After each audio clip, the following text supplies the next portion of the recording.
Children's, welcome back. आज हम lecture 4 में ब्रैकेट्स के बारे में पढ़ेंगे। ब्रैकेट्स का मतलब क्या होता है, हम ब्रैकेट्स को किस तरह से यूज करते हैं, उसके बारे में मैं आपको एक्सप्लेन करूंगी। यानी कि हमारे पास 4 टाइप्स ऑफ ब्रैकेट होती हैं। वो सारे 4 टाइप्स ऑफ ब्रैकेट आपको इस सेक्शन में नहीं आएंगे, इस स्टैंडर्ड में नहीं आएंगे। आप जब हायर सेक्शन में जाएंगे यानी कि 7th 8th में, तब आपको इसके बारे में ब्रीफली पता चलेगा। अभी तो आपके यहाँ पे सिर्फ एक ही ब्रैकेट यूज हुआ है, लेकिन मैं चाहती हूँ कि आपको एक बार सारे ब्रैकेट्स के बारे में इंट्रोडक्शन दे दूं। तो देखिए, ये जो लाइन होती है उसे कहते हैं हम बार ब्रैकेट। बार ब्रैकेट। अब जो कर्व लाइन से क्लोज किए गए ब्रैकेट होते हैं उसे स्मॉल ब्रैकेट कहते हैं। जो स्क्वायर शेप में यानी कि बॉक्स लाइन से क्लोज किए गए उसे हम कहते हैं स्क्वायर ब्रैकेट। Square bracket. और जो कर्व लाइन से ड्रॉ किया जाता है, जैसे फ्लावर टाइप का होता है, उसे हम कहते हैं कर्व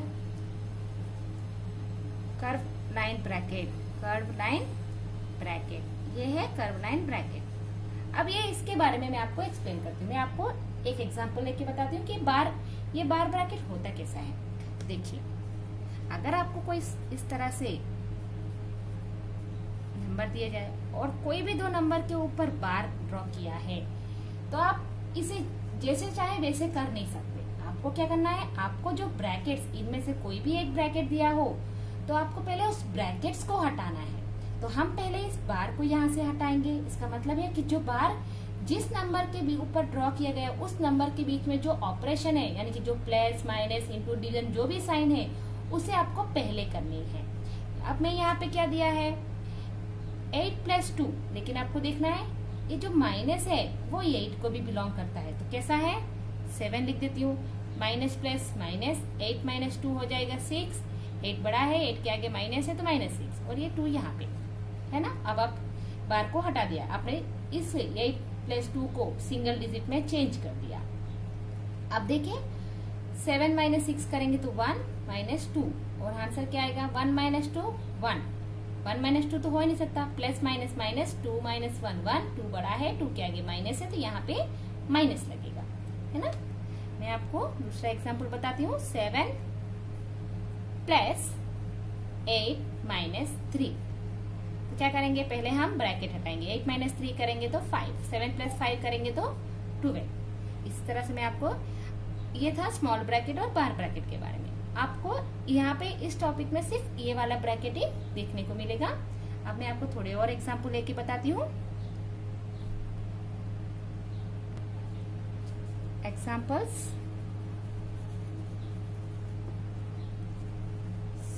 फर्स्ट एग्जांपल में 7 8 - 2। देखिए, 8 - 2 ब्रैकेट के अंदर है, तो यानी कि आपको पहले इसे हटाना पड़ेगा। तो 7 8 - 2 करेंगे तो कितना आएगा, 6। क्या आप इसे 76 लिख देंगे, नहीं, क्योंकि यहाँ पे अगर कोई सिंबल नहीं दिया है तो आपको सोचना है कि वो सिंबल इनटू है।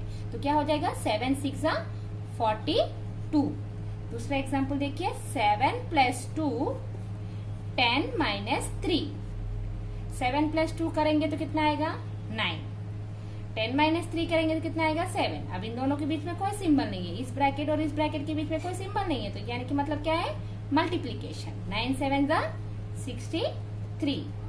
थर्ड क्वेश्चन देखिए, 5 + 8 × 6। तो 5 + 8 होता है 13, 13 × 6 विच इज इक्वल टू 78। ये है 78। इस तरह से आपको एग्जाम्पल्स हैं, और ये एग्जाम्पल्स, ये वाली टॉपिक आपकी एक्सरसाइज में इंक्लूड नहीं है, बट आपके टेक्स्ट बुक में ये टॉपिक है, इसलिए मैंने आपको ये टॉपिक एक्सप्लेन की है। नेक्स्ट टॉपिक है रोमन न्यूमरल्स। रोमन न्यूमरल्स मतलब आपने देखा होगा कि आपकी टेक्स्ट बुक में समटाइम्स इस तरह से नंबर होते हैं, 1 2 3, इस तरह से बिट नंबर होते हैं, इसे कहते हैं रोमन नंबर्स। अब आपको इस रोमन नंबर्स, मैंने आपको 1 to 100 तक रोमन नंबर्स आपके PDF में लिख के दिया हुआ है, लेकिन मैं आपके इसके रूल्स बताना चाहती हूँ। रूल क्या है कि अगर आपको कोई भी रोमन नंबर लिखना है तो एक नंबर, एक सिंबल 3 टाइम ही रिपीट हो सकता है। जैसे कि देखिए, मैंने यहाँ पे लिखा है 1 के लिए मैंने 1 लाइन ड्रॉ की, 2 के लिए मैंने 2 लाइन्स ड्रॉ की, 3 के लिए मैंने 1 2 3 लाइन ड्रॉ की। अब जब हमें 4 लिखना है तो आप कैसे लिखेंगे? अब 1 2 3 4 इस तरह से 4 नहीं लिख सकते, वो रॉन्ग होगा, क्योंकि यहाँ पे रूल है कि कोई भी सिंबल 3 टाइम्स से ज्यादा रिपीट नहीं होना चाहिए। तो 4 लिखना है तो कैसे लिखेंगे? तो देखिए 4 आपको लिखना है तो आपको क्या करना पड़ेगा? 5 में से अगर मैं 1 माइनस करूं तो 4 आएगा, यानी कि आपको पहले 5 कितना है वो पता होना चाहिए। तो 5 कितना होता है? v में से आपको क्या करना है? v में से 1 माइनस करना है। जिस चीज को आपको माइनस करना है उसे आपको लेफ्ट हैंड साइड में लिखना है, तो 1। तो ये हो गया 4 का सिंबल। समझ में आया? अब मैं आपको बताती हूँ। अब 10 तो आपको पता है, x लिखते हैं, है ना? 20 के लिए डबल x, 30 के लिए ट्रिपल x। ये क्या है? ये 10, इसे 20 कहते हैं और इसे 30 कहते हैं। तो फिर 40 कैसे लिखेंगे? 40 को हम 4 टाइम x नहीं लिख सकते, क्योंकि अभी मैंने आपको बताया कि कोई भी सिंबल ज्यादा टाइम रिपीट नहीं हो सकता, कोई भी सिंबल 4 टाइम रिपीट नहीं हो सकता, है ना? तो उसे हम क्या करेंगे? तो देखिए अभी मैंने आपको बता रही, फिर से मैं आपको एक्सप्लेन कर रही हूँ। 40 कैसे लिखेंगे? 50 में से अगर मैं 10 को माइनस कर दूं, 50 में से अगर मैं 10 माइनस कर दूं तो 40 हो जाएगा। तो 50 का सिंबल क्या है? हाँ, यहाँ पे 5 का सिंबल है v, तो 50 का सिंबल क्या है? l। 50 का सिंबल क्या है? l, यानी कि l में से मैं क्या माइनस करना है? 10 क्या है? x।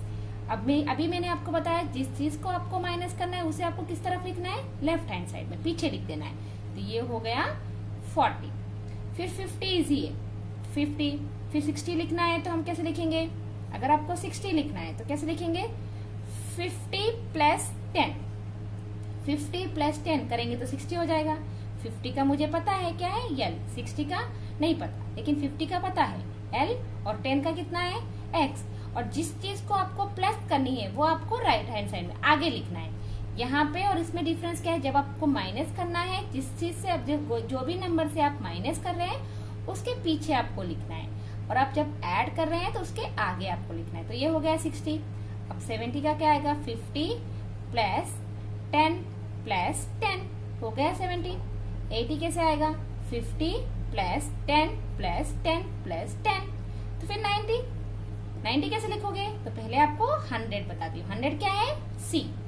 तो 100 में से मैं माइनस 10 कर दूं तो कितना आएगा? 90। अभी मैंने आपको बताया जब आपको माइनस करना है, किस में से माइनस करना है? 100 में से। कितने माइनस करने हैं? 10 को, वो मैं पीछे लिख देती हूँ, तो हो जाएगा 90, है ना? इस तरह से आपको नंबर लाइन में, इस तरह से आपको नंबर्स को रोमन नंबर में लिखना है।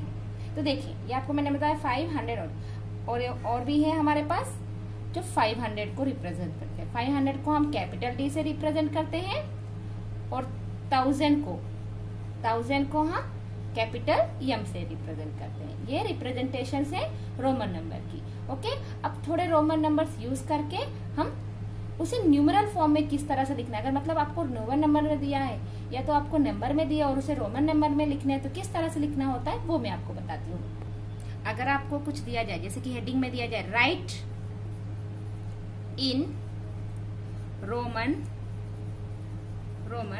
न्यूमरल्स, यानी कि आपको नंबर्स में दिए होंगे उस नंबर्स को रोमन न्यूमरल्स में लिखना है। एग्जाम्पल 73 दिया है। 73 को कैसे लिखेंगे? तो पहले मैं इसके एक्सपैंड कर देती हूँ। 70 प्लस 3, 70 प्लस 3 अभी मैंने आपको बताया 70 कैसे लिखते हैं? 50 10 10, यानी कि LXX, ये क्या हुआ? 70। 70 प्लस 3 कैसे लिखते हैं? 1 2 3 3, यानी कि आप इन दोनों को मिला दीजिए तो हो जाएगा 73। दूसरा एग्जाम्पल देखिए 92 लिखना है तो इसे एक्सपेंड कर देते हैं। 90 प्लस 2, 90 क्या आएगा? 100 में से 10 माइनस करेंगे तो 90 प्लस 2, तो 92। तो मैंने एक्सपेंडेड फॉर्म को हटा के कंबाइन किया तो वो आ गया 92। नेक्स्ट एग्जाम्पल देखिए 98, तो 90 प्लस 8, 90 प्लस 8 कैसे लिख सकते हैं? अगर आपको डायरेक्टली 90 लिखना आता है तो ठीक है, अगर वरना नहीं आता है तो 100 में से 10 माइनस करना है प्लस 8। 100 का क्या है? C, 10 का क्या है? X, माइनस करना है इसलिए पीछे लिखा है। प्लस 8 कैसे लिख सकते हैं, 5 1 2 3 हो गया 8, है ना। तो 98 इस तरह से हमें एक्सपेंडेड फॉर्म लिखना होता है। नंबर्स में अगर आपको दिया, न्यूमरल्स में आपको दिया है रोमन न्यूमरल्स में, और उसे आपको नंबर्स को रोमन न्यूमरल्स में लिखना है, तो ये आपका तरीका है लिखने के लिए।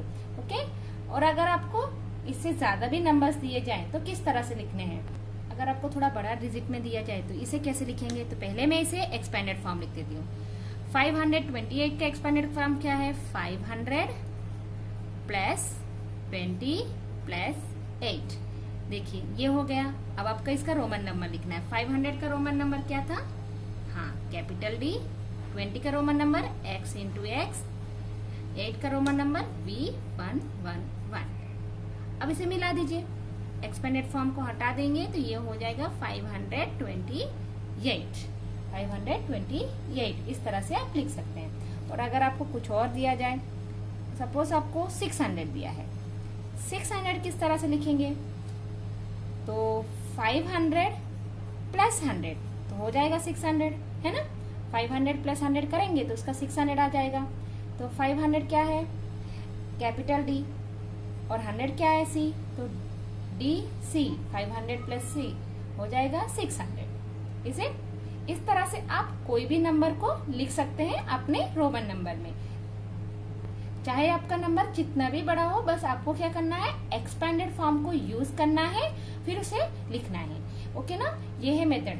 और अगर चाहे तो आप कुछ और ले लीजिए जो आपको इजी लगे। 753, इसे एक्सपेंड कर दीजिए। 700 प्लस 50 प्लस 3। 700 का क्या है, 500 प्लस 100 प्लस 100 लिख दीजिए 700 का, है ना, क्योंकि आपको डायरेक्ट 700 नहीं पता रहा है। तो 500 प्लस 100 प्लस 100 लिख देंगे तो 700 हो जाएगा। 500 का क्या है, कैपिटल डी। 100 का क्या है, सी, और सी, तो कितना हो जाएगा, कैसे हो जाएगा ये, डी सी सी। प्लस 50 का क्या है, यल। 3 का क्या है, 3 रोमन नंबर्स, L 333। ये है रोमन नंबर्स। इस तरह से हमें 753 का रोमन नंबर लिखना है। जब भी आपको कोई भी नंबर दिया जाए, बस अगर आप उसका एक्सपेंडेड फॉर्म लिख लेंगे तो आपके लिए बहुत ही इजी रहेगा रोमन नंबर लिखने में। आपको मैंने आपके PDF में 100 तक का रोमन नंबर लिख के दिया है, और यहाँ पे आपकी चैप्टर 1 फिनिश होता है। हम नेक्स्ट क्लास में चैप्टर 2 से आएंगे। आई होप आपको चैप्टर 1 में कहीं कोई डाउट नहीं है, और अगर कोई डाउट है तो please try to clear it. आप क्लियर करने की कोशिश करिएगा। Thank you so much. We'll meet to the next class.